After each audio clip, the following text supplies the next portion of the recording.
Om Tava Kathamritam Tapta Jivanam Kavihiritam Kalmashapaham Shravana Mangalam Srimadatam Bhuvi Krinanti Ye Bhurida Jana.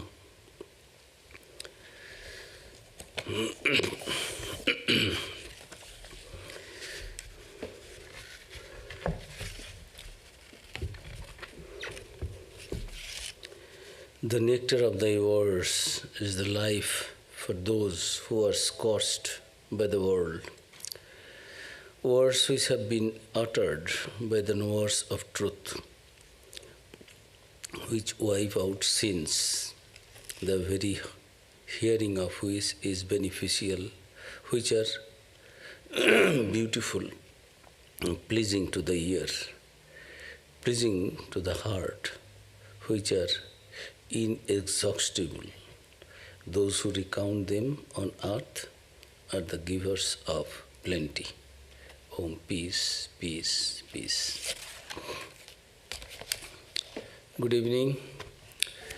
Nice to again come back with the very nice book. As just says, the words are sweet, very dear to the heart. And these are said by words which have been uttered by the knowers of the truth. So, with the Narada Bhakti Sutras, last time we have been reading the fourth sloka. Yang labdhva puman siddha bhavati amrita bhavati tripta bhavati. By attaining which the devotee's objects are fulfilled, he or she becomes immortal and becomes ever satisfied. So this supreme devotion, when somebody gets it, generates in one's mind, then by attaining which the devotee's objects are fulfilled, he becomes immortal and becomes ever satisfied. Siddho bhavati, amrito bhavati, tripto bhavati. So we have been reading this. This following characteristics are mentioned in this aphorism. Firstly, siddho bhavati. Siddho means who is perfected. Then amrita bhavati. And then tripto bhavati. Perfection comes first, then permanence, and after that comes the satisfaction. So, such devotion makes one perfect, makes one immortal, and makes one fully satisfied. One doesn't feel, I will die, I have to live more. All fears are gone. The fear of death is the highest fear we feel, experience in our lives. Other fears are there. But when one achieves this, attains to this bhakti, this devotion, then the devotee becomes a completely changed person. He or she is now perfect and immortal, and then completely satisfied. When we see a man of God, what do we find in him? That he is perfect, that he is immortal, and that he is satisfied. So all these things are discussed in the previous class. So now a soul absorbed in devotion should have these characteristics. Those who will follow this path of devotion, their mind will be like that. Perfect, then complete bliss and peace, and then no fear of anything, and also complete satisfaction. Not simply be concerned with the supernatural powers we hanker after. Many people think, oh, I have done some sadhana, I am taking God's name, I am doing spiritual practices, so what will happen? I will achieve some occult power, supernatural powers. Most of the people get bound there and they fall, they forget God. These are byproducts. These are all calm. Rather, I should not say byproduct. This allures our mind. It tries to attract our mind, tempts our mind in different things that remain in that state. Don't go completely, go and merge with the ultimate reality. So, some people become, oh, I have achieved what I want because some supernatural power has come. I can read your mind. I can foretell the future. And many things, whatever I say, it happens. So it is all right. My sadhana is finished. It is not that. It is not, there is no business of supernatural powers, nor the temporary satisfaction of 1,000 desires which can never bring happiness. We become happy, we become sometimes no desire. I am hungry now, you give me food, and after food you offer me again and again. No, I am satisfied. But again I will feel hungry. Again I will have the desire to have food. So this is life. But this devotee's case, he is ever satisfied, he or she. So next mantra is, Yat prappu na kinchit vanchati, na shochati, na dveshti, na ramate, notsahi bhavati. Next mantra, fifth, is, Yat prappu, having obtained which, no kinchit, nothing, vanchati, desires. I want more. After reaching that, obtaining that, no such desire. No kinchit, nothing. No, does not, shochati, grieve. Oh, I have lost this has happened to me. Unhappiness, grief, grievance. No, no shochati, no grievance. No, does not dvesti, hate. When that state is attained, we forget to hate. We don't feel jealous. We don't have any feeling of hatred. No unhappiness, no desire. Everything is blissful, joyful. Presence of God within and without. Attaining to that state of mind, one becomes a devotee, becomes completely changed person. All these things are vanished. Not besti, not hating, nor ramate, does not rejoice. Oh, I have got this, oh, you have come, oh, you are my dear, and no ramate. No ramate. Then what happened? Notsahi bhavati. Not rejoice, utsahi, encouraged to do anything else. Na bhavati. Does not feel. After obtaining which, that devotion, the devotee does not desire anything else, does not grieve, does not hate anything, does not enjoy anything else other than God, other than devotion, and does not feel encouraged to do anything else. So, does he or she become like a log, inert? It is not that. Everything is there. That joy is there, bliss is there. But unperturbed, undisturbed. No more desire to have anything. In the last slok. Yang labdva chaparang labhang mannate nadhikam tatha. Having that, there is no other desire to gain. So this is a wonderful state, that after obtaining that devotion, the devotee does not desire anything else, does not grieve, does not hate anything, does not enjoy anything else other than God and love for God, and does not feel encouraged to do anything else. In the Gita, it is there, yang labdhva chaprang labhang mannate nadikam tataha yasmin sthito na dukkhena gurunapi vichallate. It is in the Gita, Dhyana Yoga, 6th chapter, 22nd mantra. What is the meaning? Having obtained which, one does not regard any other gain as greater than that. I have got the supreme devotion, I don't want anything else. Nothing is greater than that devotion. I am absorbed in that. I am happy with that. I don't need anything else. So, he or she does not consider anything greater than that.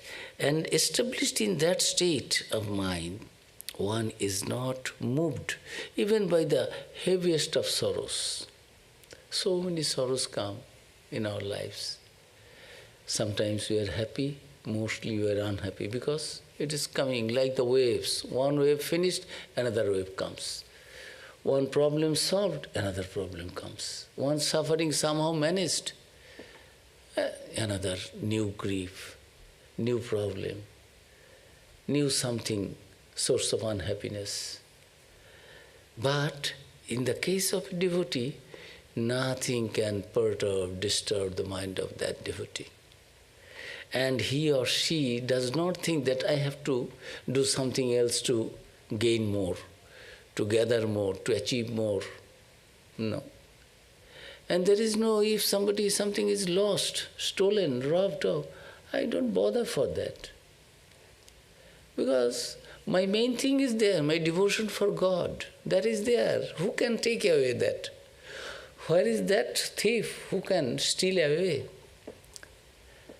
from me my love for God, my devotion for God? That's so why should I be bothered? What is the value of this kind of material things? It came and it will go. But my devotion, it is eternal, my connection with my love. That is there. So what else do I need?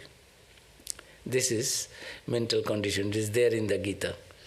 That in the Upanishad also, there is in Taittiriya Upanishad, Yato vacho nivartante aprappa manusasa anandam brahmana vidvan na vibheti kutaschana. What is the meaning? One is not subjected one is not subjected to fear at any time if one knows the bliss of that Brahman, Atman. Here it is bhakti, devotion, that bliss. Failing to reach which words along with the mind turn back. One cannot describe what kind of joy it is, bliss it is. Mind, word, it comes back. It tries to reach that, describe that, reach that. Mind cannot go, word cannot go. So everything turns back from there. This mind, it is matter, material. It is inert, it cannot go. It is very sophisticated, finest organ. But these are all bound, limited. These senses, these things, this mind cannot think of that. So this is wonderful bliss that one is not subjected to fear at anything, any time, if one knows the bliss of Brahman. When somebody tastes that bliss, when one enters into samadhi, tastes that ultimate reality in that blissful, joyful state of mind, being completely one with that, then nobody even feels whether my body is or not, whether anybody is trying to kill me or beat me, or it doesn't make any sense to the persons who have gone to that condition, realized that, attained that condition. So now here it is the case with the devotee. That is Upanishad, that is when you have that supreme knowledge of the ultimate reality, one becomes like this, mind becomes like this, undisturbed, not being part of, disturbed by anything, no fear. Here also, when you test the supreme devotion and you have got it, you are established in it. This Shastra, scriptures, Bhakti Shastra is telling the condition of the mind of the devotee becomes like that.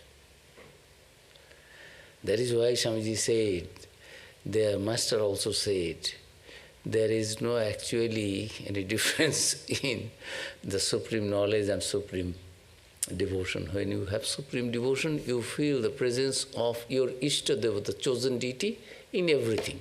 So you don't hate. You don't have any antipathy, anything wrong, any ill feeling. Here also, my Ishtadevata, my God. Outside also I see God. This is devotion. And from the angle of knowledge path, there also that Atman. Here also I am that. One you are calling, addressing as God and having some kind of form. Another one is formless, but principle is the same. That is also seeing divinity in everything, within and without. No feeling of hatred, no feeling of unhappiness, no feeling of grief, no feeling of fear, no feeling of desire to obtain anything more, gain anything more, though no fear of losing anything. Because I know this everything is that, I am also that, inside, outside, within, without, everything is covered with, permeated with that principle, which you call Brahman. Here it is called my God, my love.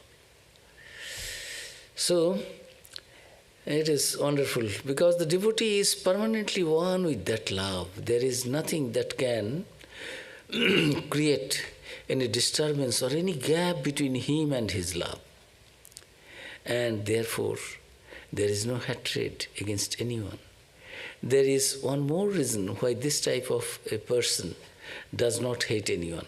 He does not have antipathy towards anybody or anything. This is because obviously he sees God's hand in everything and also sees that it is God who is residing in all beings, in me, in you, in everything.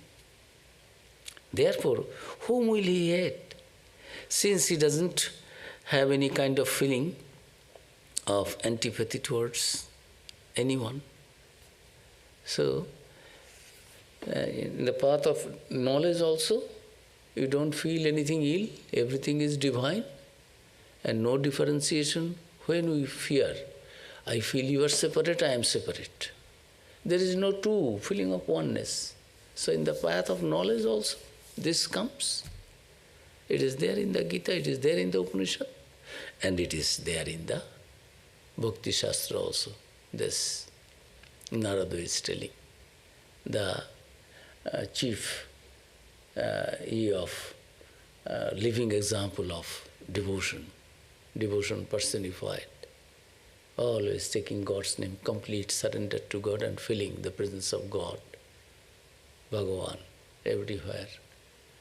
So, here also, description is the same, that mind becomes elevated to such a level that it cannot hate anyone, it cannot see anything ill, it cannot do anything wrong, it cannot become elated for anything selfish. These are all beyond their understanding, feeling. Further, he or she also has no kind of feeling of elation. That feeling of elation comes when we get something which we have not got and which we wanted to have. Now, that sort of experience is not to be seen in the case of this man or woman, a devotee, because he has or she has got everything and there is nothing else to give him or her that feeling of elation. When Mandodari, when Hanumanji, there is a story in the Ramayana. Hanumanji entered into the palace, and Bibhishana said, you cannot kill Ravana without taking away his special arrow, which is he has kept it secured in the chest, in the vault. It is there. So this is this. So Hanumanji went, nobody could see. Hanuman had this different kind of occult, supernatural powers.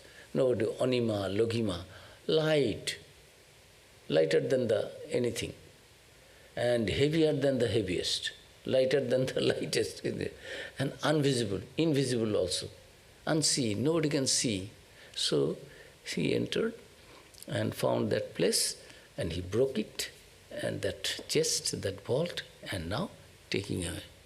Now Mandodari found that wife of Ravanaji, he got the main thing. This is Mrittuvan, this death arrow.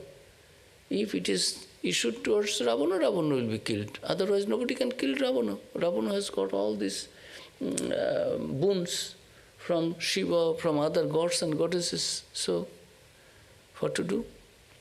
Mandodari knows that monk is like always banana. Oh, my dear Hanuman, come, come, I will give you all fruits. Take this fruit, take this banana, take. Then there is a song, it is there, mentioned in the Gospel. Master is telling Hanumanji, then chanted on him, oh, my dear Mandodari, what fruit you are trying to allure, tempt me with. I will not be tempted for your fruits. These fruits are temporary. I have eternal fruits. I have Ramchandra Kalpataru, that wish-fulfilling tree. I sit under that tree and all fruits come there. What are the fruits? Dharma, Artha, Kama, Moksha. I sit under the tree, which is Kalpataru, means wish-fulfilling tree. 1st January we celebrate. Sri Ramakrishna blessed everyone. Yes, you have your illumination. So, Hanumanji also is saying, my Ramchandra is wish-fulfilling tree. I sit under that. And all fruits, automatically, I don't need even to ask for. It comes. What are those fruits? Dharma, Artha, Kama, Moksha. Righteousness. Artha, wealth. Kama, desire. Moksha, this final liberation. So what else fruit do I need, Mandodari? You keep your fruit there. I am taking this arrow and hand it over to Ramchandraji so that he can kill Ravana. I don't need your fruits. I have already fruits. Smilingly, Hanumanji left the place with that special arrow meant for Ravana's death. So, this is that what else do I need that I will be elated? No elation. That feeling of elation comes when we want to have something, but now that sort of experience is not to be seen in the case of these devotees. Devotees are devotees, they are ever satisfied. I am happy. Whatever perchance comes, whatever my God sends, I don't need anything else, anything extra. I don't have any feeling of emptiness, vacancy, want. What I will do? Why I shall be elated? What more thing you will have? What is needed? Devotion? That is already I have got by God's grace. So, I am ever satisfied. That is the mental condition. And lastly, the devotee does not feel enthusiastic because this mantra is telling that yat prapya na kinchit vanchati, na shochuti, na dreshti, na ramate, notsahi bhavati. After obtaining that devotion, the devotee does not desire anything else, all right. Does not grieve, all right. Does not hate anything, all right. Does not enjoy anything else other than that devotion. I am happy with me. In the path of knowledge also there is there. Atma Ramo Bhavati. It will come in the next mantra. I am happy with my own self. Nothing of the world has any value to me because I have got the valueless, priceless thing I have achieved. Nothing of this world is necessary, can add to my joy and can take away, can minimize my joy, because I have already got that. So, one after another, that you forget to hate anything, you forget to feel anything wrong with others, you don't grieve, you don't desire, you don't hate, and You don't become elated by getting anything, and you don't get encouraged also. Utsahi bhavati. No encouragement also. Don't feel encouraged to do anything else. What I will do? But then why the realized souls do something? Why Narada is going everywhere and telling, take God's name, Hari Bol, Hari Bol. Why Chaitanya Dev, why Jesus Christ is moving from here to there and telling people about God? Why Buddha Dev, why Ramakrishna was doing? Why Swami Vivekananda brought out his blood, vomiting blood from here to there, east coast to west coast? Why? Nothing for themselves. They do it for the good of others. To bring that kind of bliss in them also. The bliss I am enjoying. Why all others are also will not enjoy? Because they are also children of God. They are also me in another form. But there is a layer of ignorance. Let that ignorance be taken away, destroyed. When this ignorance is removed, you are there. You are already nothing new you need. You are Atman. You are Brahman. You are that bliss. You are God. Only the Guru, the teacher, removes the veil, the cover, which is not known or realized by the student, by the disciple. And that they do as a service to their Ishtadevata, God. Since God has given me, I have my food, I already, please take this food. You also enjoy. It is not, generally people give a charity, I give you. You are poorer, I am rich. You are poor. You are insignificant, I have some worth. You are worthless, I am worthy. It is not like that. It is feeling the sameness. Trying to help others and bring them out of their suffering. Oh, why you are suffering, my dear? Why you are shedding tears? There is a poem by Swami Vivekananda. Why are you crying, my dear? What have you lost? Everything is here. Be aware of that. All these things are nothing, even this body. If you know I am that, you will never grieve. You will never be elated. Then he or she becomes just a log. No, all feeling is there. But nothing is selfish, everything for others. Feeling of the divinity, feeling of good. Those who feel that they are evil, they are wrong, sinner, then Swamiji says, it is a sin to call another one sinner. No, you are not sinner. Who said? You are the children of immortal bliss. In one lecture when Swami Vivekananda was speaking of the Atman, again and again the whole audience, their mind is raised to a higher level. One lady again and again telling, Swamiji, it is blasphemy. We cannot become God. We are sinners. We cannot. Swamiji, you are lying. You are hypnotizing us. Swami, it cannot be possible. It is blasphemy. Swami said, ma'am, please sit. You are already hypnotized. I am trying to de-hypnotize you. You are already hypnotized. That is why you are suffering. I am trying my level best through my lectures to de-hypnotize you.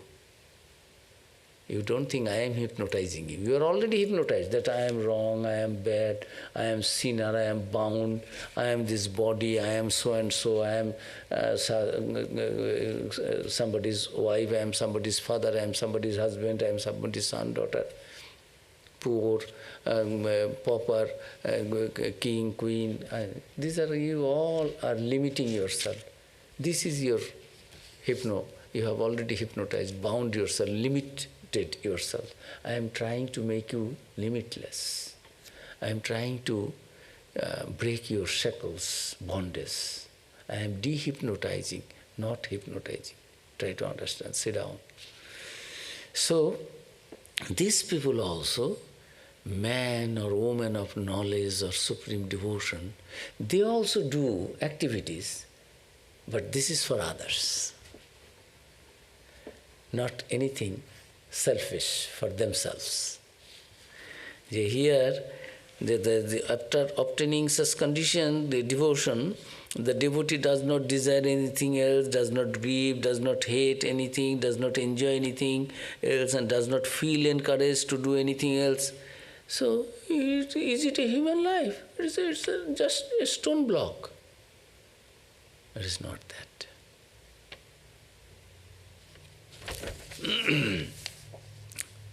So,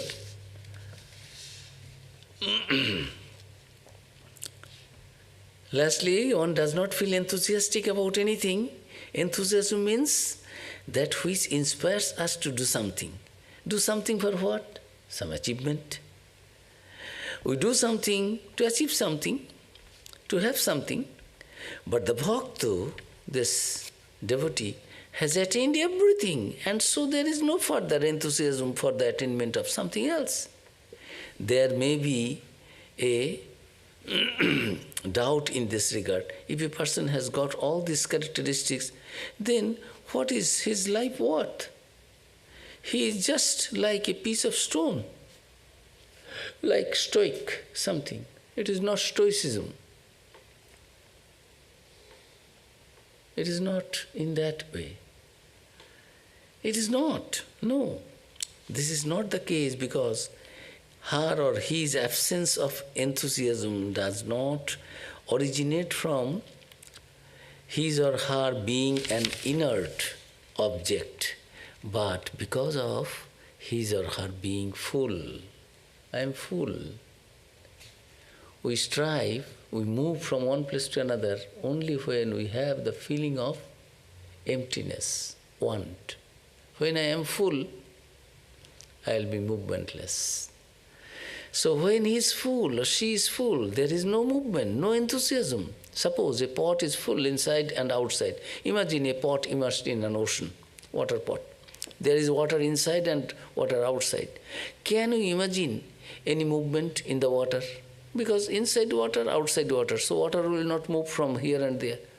This place to container to the ocean, ocean to container. No. We cannot. Movement would mean that the water is flowing to a place where there is no water. Movement always means that emptying from one and filling another. Now, that he is immersed in that love, both inside and outside, there cannot be any movement. That is why the devotee does not feel enthusiastic about attaining something or doing something. This is very different from the state of inertia.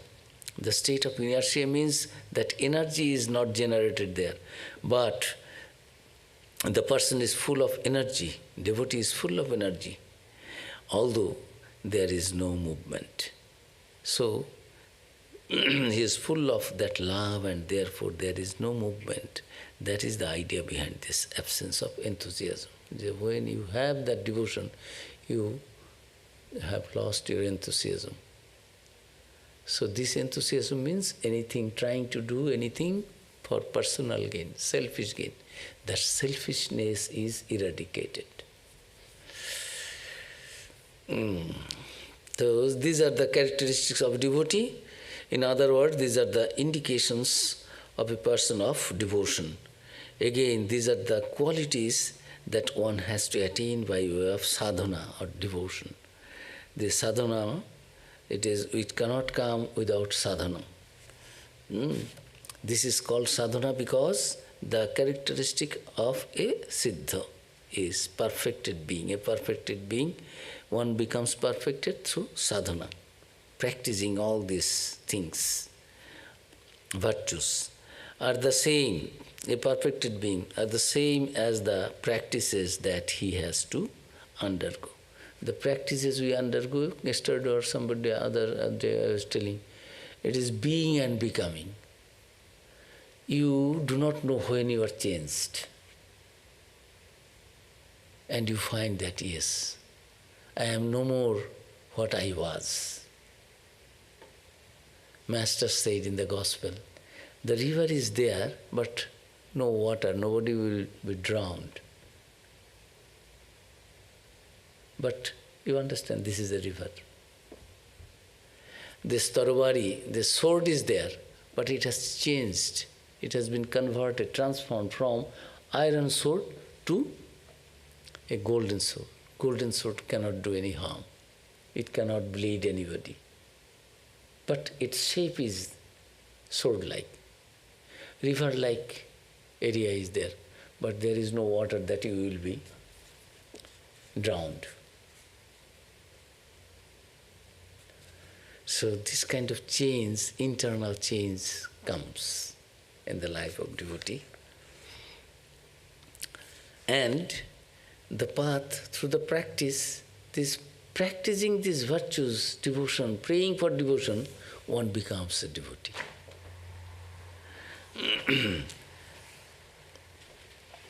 That is, the devotee has to remove from his mind all other desires except for devotion.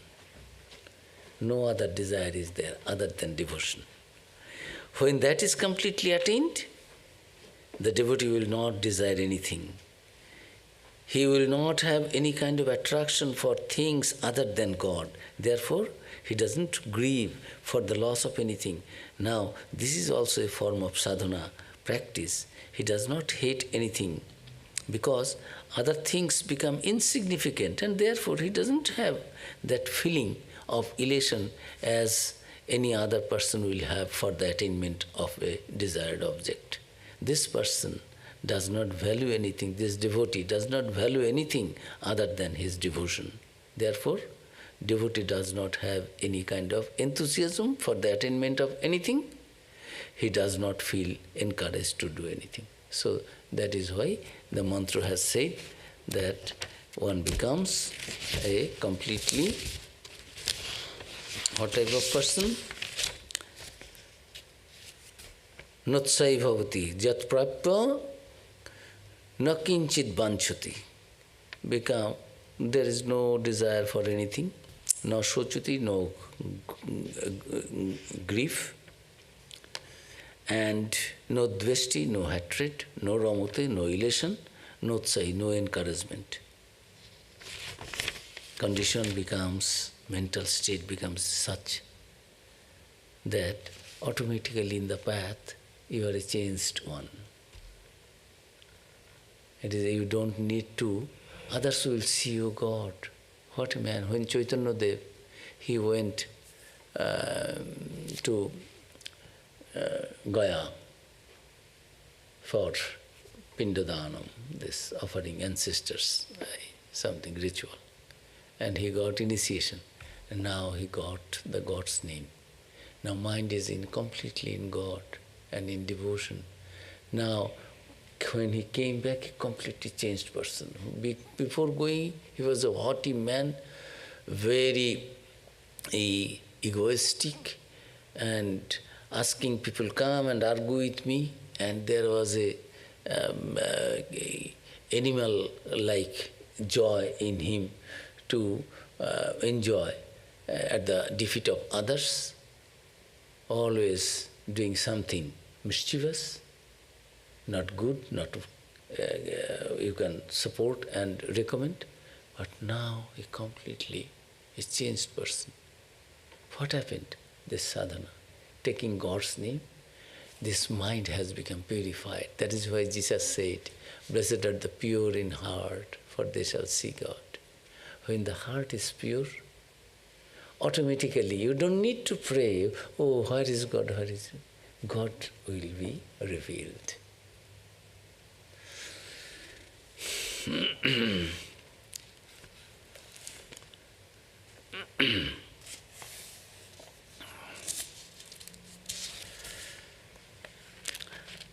There was a drama which depicts a man of enlightenment and his sadhana. It is said that that person spent 9 years looking at a wall. It has been described in a funny way. 2 friends went to see him. One was familiar with him, the other was not. The man who was familiar with him said to his friend, "Strike him," but he will not respond. So the friend struck him, but there was no response. Then this man told the other friend, "You can also try." The other friend tried, still there was no response. "Still, shall I hit harder?" he asked. "Yes, do that," replied the other. So both of them hit the man with all their might, but no response was forthcoming. All that they enjoyed was the sound of their own blows. Ultimately, the man regained consciousness. He was not in consciousness, that man of enlightenment. So, but these two friends, one was known, other was not unknown. So they were trying to test what kind of unawareness.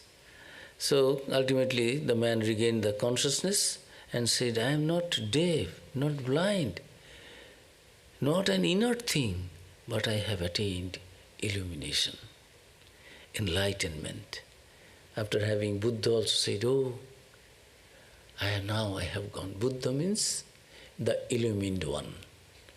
Oh, my dear friends, we all started doing tapasya, sadhana together. Where are you?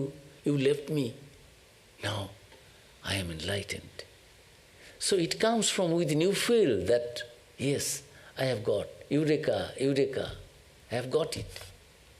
You don't need somebody else's recommendation whether I have got. Have I seen God or not? Somebody will tell, no, I know.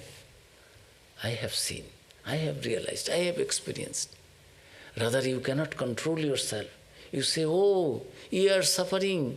Ye, Srinantu Vishwamritasya putra, ye dhamani dibbani tastu." Swamiji quoted this in the Parliament of Religion from the Upanishad, Sheta Upanishad. Meaning is, ye, the children of immortal bliss, why you are suffering, my dear? Come and see me. Behind this ignorance, that Purusha is there. I have known him. Knowing him as I am, now joyful, I have known that luminous Purusha, person. You also will go beyond this suffering, beyond this grief. Why you are crying? Come, I have known. You can also know. Please.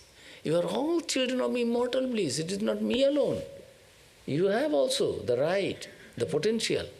Only you do not know. In one place, Swamiji was telling, yes, ye all have the potential to become Christ, to become Buddha, Krishna, Ramakrishna. They utilize their potential, so they realize that. You also try, you also will be. And that is the goal of life, to realize that truth, to bring out the potential which is dormant in everyone. Religion is the manifestation of the divinity already in man. So this is already there, only you are not aware of. Be aware, strive, that is called sadhana. And when trying to bring it out, one day you find that, oh God, yes, the illumined one. People will see that aura.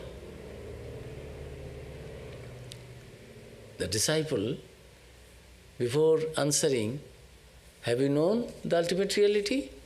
The face itself shows that yes, he or she has known it. So, these wonderful stories are there to make people understand that they are not like a log. Although outwardly, from the worldly point of view, we always want that we are normal people. Those who are not behaving like us, they are abnormal. But this God-knowing people, this illumined people, their behavior will not be like ours. Because we are always doing under the compulsion of our five senses of action and perception and mind. They are beyond all these things. They also do activity, but as I said, unselfish, with the idea of the divine serving the divine. And not serving, Sri Ramakrishna said, not service, worship. Shiva Jnani Jiva Seva. Helping others is not, it is a help, it is not charity. It is not, you are doing something for others. It is worship. we do this mental meditation, mental worship. So same thing enacted outside, but it is same worship. Same God you are meditating within, offering flowers, offering fruits, offering other things, incense, light, lamp. Now you do at outside. In Calcutta, Ramakrishna Mission has a hospital, Ramakrishna Mission Seva Pratishthan. It began as a child a birth center, what you call this baby center. Its name was child. No, when patients will come, mothers will come before delivery. 3 months they will be with the doctors, and when they come with the child, pregnant mothers, the doctors, under the guidance of sadhus, nurse, they do arati, as we do to the deities. Arati, O mother, you have come to give birth. You are the carrier of the divine child. So they remained under the care of the doctors, nurses, which is not possible at home.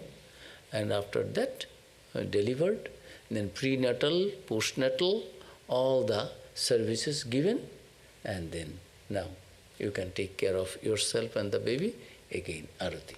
So it is just as we do Durga Puja time, we bring the with all, we welcome with arati, and while giving the Visarjan immersion, saying goodbye, that time also we do the arati. That feeling is there. When these people do something for others, they do with that kind of idea. Not I am helping you, I am doing you are separate, you are inferior to me. It is not with that idea. So, all these things are mentioned and described, that a devotee does not desire anything means that he does not desire for himself. He does not grieve for the loss of anything means loss to himself. He does not enjoy or feel elated at any kind of gain for himself. He does not feel interested to act for his own personal gain. So all this must be qualified as being characteristic of the devotee. Devotee will have all these things, this characteristic. It is not that the devotee invariably becomes inert like stocks and stones. No, but devotee remains without any kind of selfishness in him or herself. Therefore, devotee works for the sake of others and not for his own self. All sorts of problems will come in the life of a bhakta, a devotee, but this will be understood from a different angle altogether.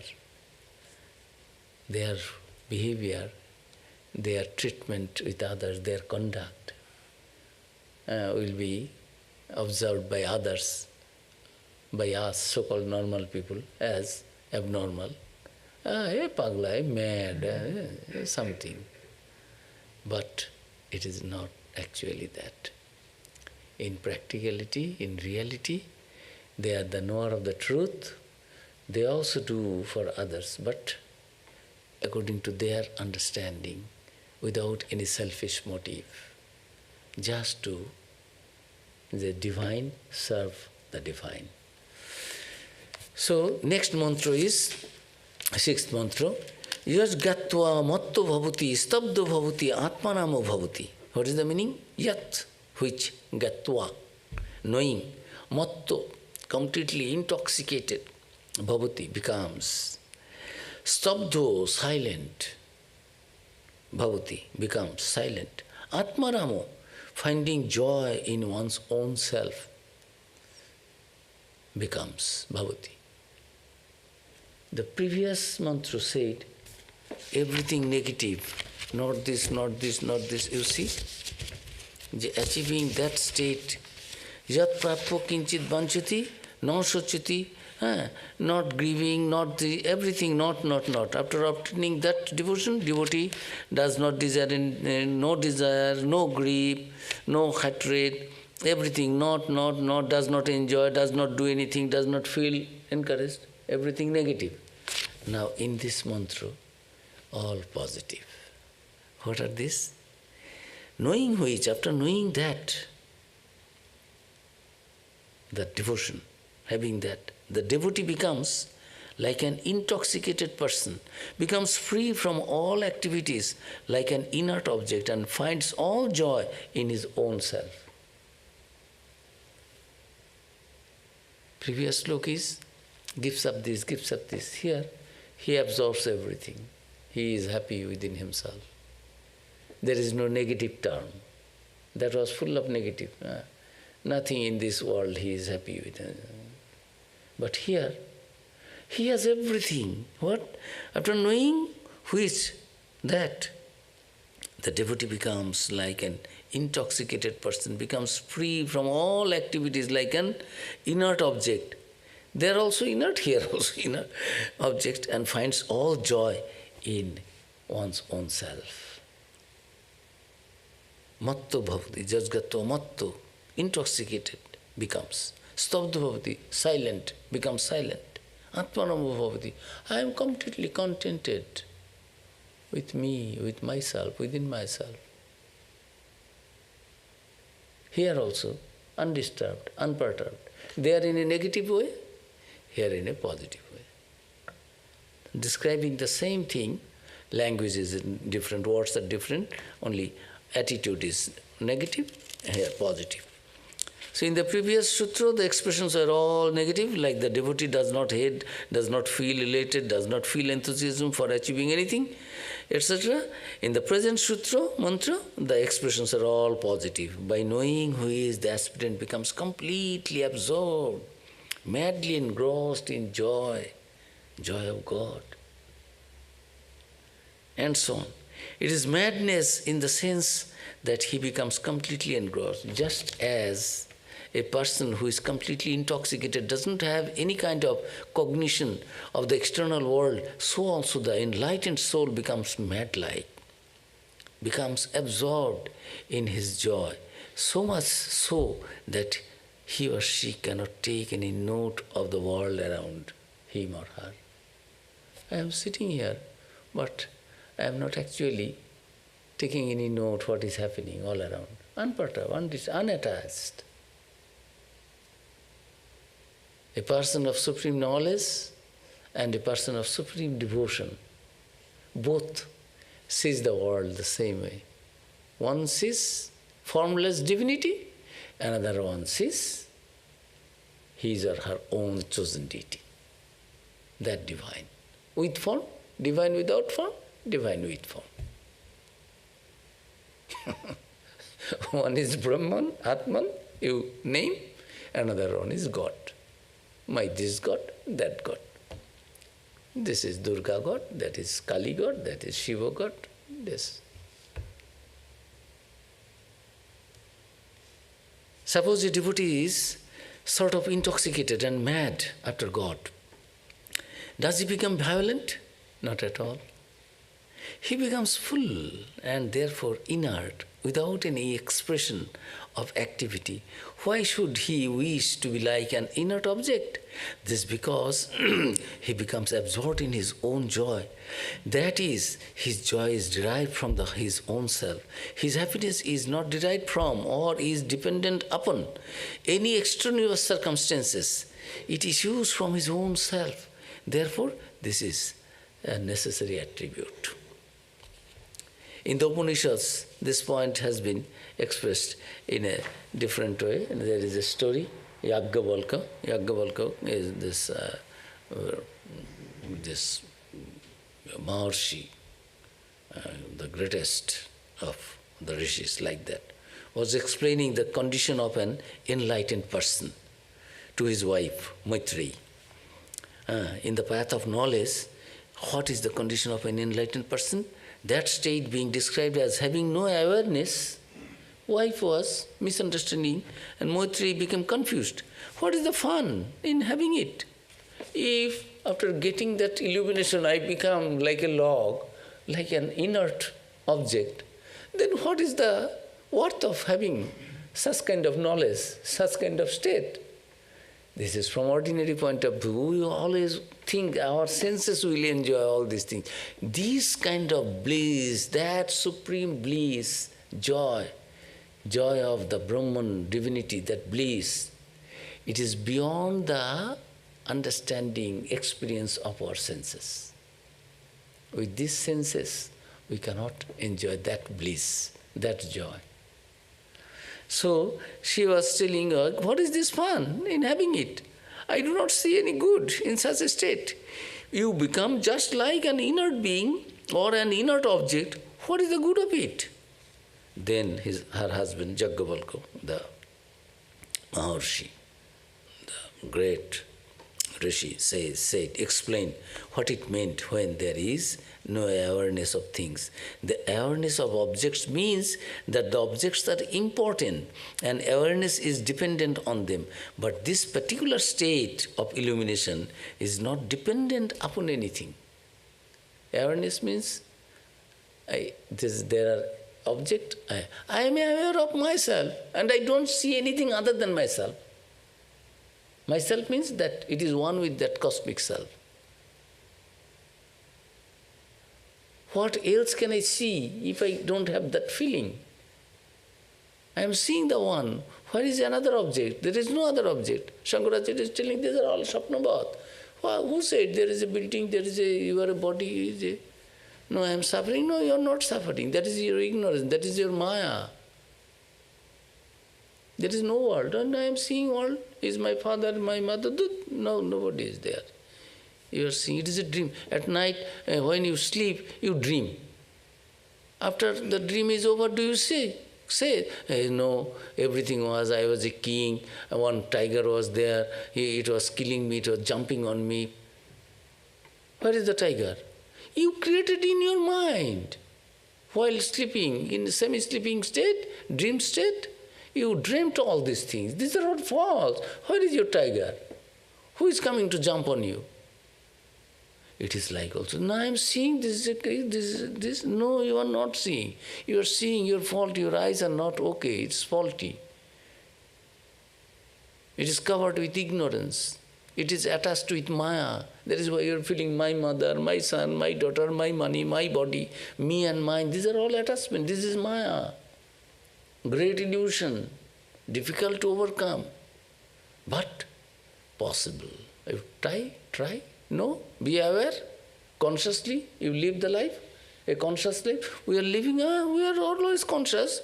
If somebody takes something, we know, we are consciously living, we are not conscious. We are not aware of our own consciousness, real consciousness, our real self. Scriptures say, be aware of your real consciousness. Be conscious of your consciousness. So, the husband was telling, this who was a great sage, Jaggavalkya, that this awareness is object, this means dependent on them. But the particular state, that illumination, is not dependent upon anything, any object. Jaggavalkya had to further explain this position to Maitri, to make her realize that this is not merely the loss of consciousness in the sense of loss of the ideas, which come and go, but the perceiver of the ideas is not lost. So, when we speak of awareness, it is awareness of the objects or limited bits of consciousness. That is what is meant by this awareness. We are aware of the objects. We have to be aware of our real awareness, consciousness. That we are ever aware, that consciousness is only aware. We are seeing, Swami Vivekananda quoted in the Paramahansa that due to that light, the sun, moon, stars are shining. Fire it is burning. All power is from there. The light from there, everything is lighted. Everything through the illumination of that Brahman, ultimate reality, everything is illumined, everything is seen.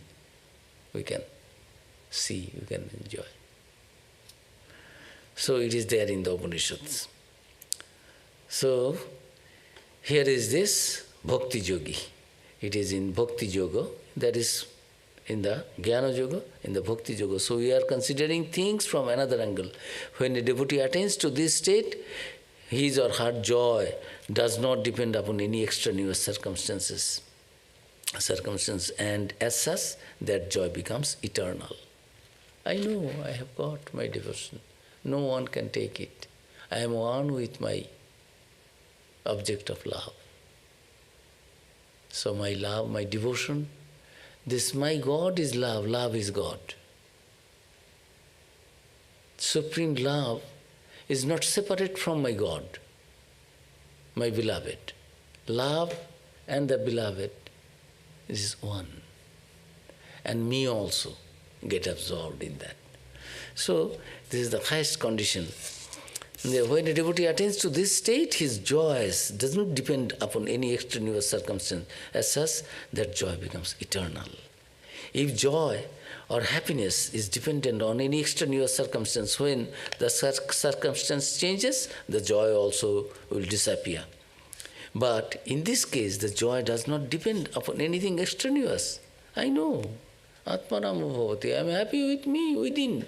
I know that source of joy, eternal source, perennial source of joy is here within me. And I am the one with that. So it is eternal. There is no change. Therefore, there is no condition which can limit this joy. This joy is unconditional, therefore uninterrupted, unlimited. This is what is implied by the word Atmaramo Bhavati. I become completely absorbed with my own self. If that word is not mentioned, then it might be construed as ordinary inertness or inertia, or simply as a state of stupor or even madness. So, to distinguish it from all such, the expression which means deriving joy from the self as capital is mentioned. One gets joy, eternal peace, bliss, joy from his or her own self. His or her joy is not dependent on any object outside. It is dependent, it is one with that. A devotee has to remain completely absorbed in the joy of his realization of God. This is the greatest attraction that a devotee can have. But then, more than that, if it is a very desirable state for him or her, if he or she has got feeling for others, then naturally he or she desires to share the joy with others also. And not only is he or she happy that he or she has got that state for himself or herself, but he or she is unhappy that others have not got that state. So I said, when they do something, it is for the joy of others.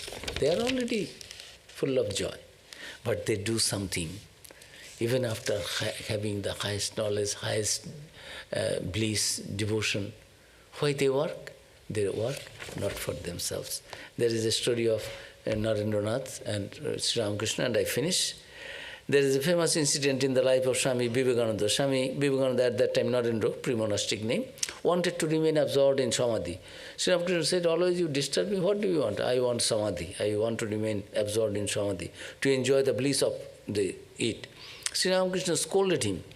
He said to this effect, I thought you are a greater person and would be like a big banyan tree spreading its branches and casting a shade so that weary travelers can come and rest. That is, he said, you are so narrow-minded, thinking of your joy only. I thought you will be like a big banyan tree under your shade. Many people will come who are burning in the world, not knowing themselves. They will come under the shade of that banyan tree, means under your guidance, you will help them come out of their suffering, and you are trying to enjoy your joy only.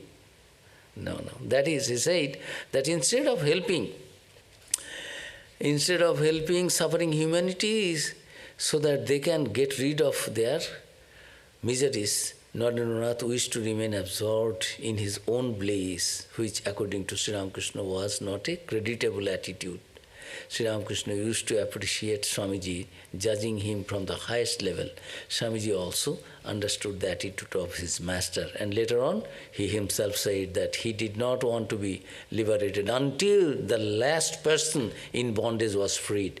That is why he was the worthiest disciple of Sri Ramakrishna. Vivekananda, afterward, who wanted to remain always absorbed in samadhi after the scolding and guidance from Sri Ramakrishna, afterward he said, I don't need my liberation. Let me be born again and again until and unless the world knows that it is one with God.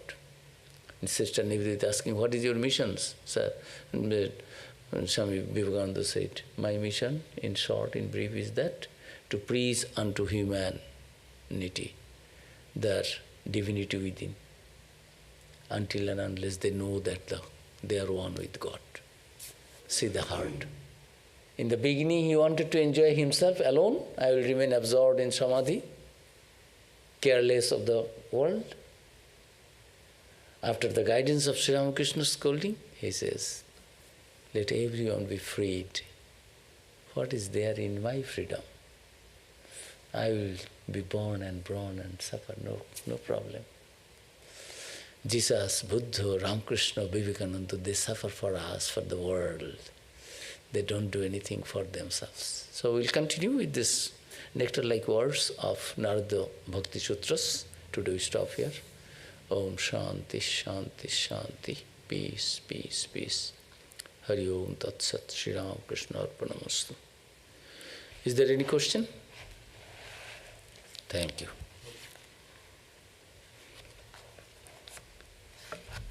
Katani, anything? Any question? Well, good.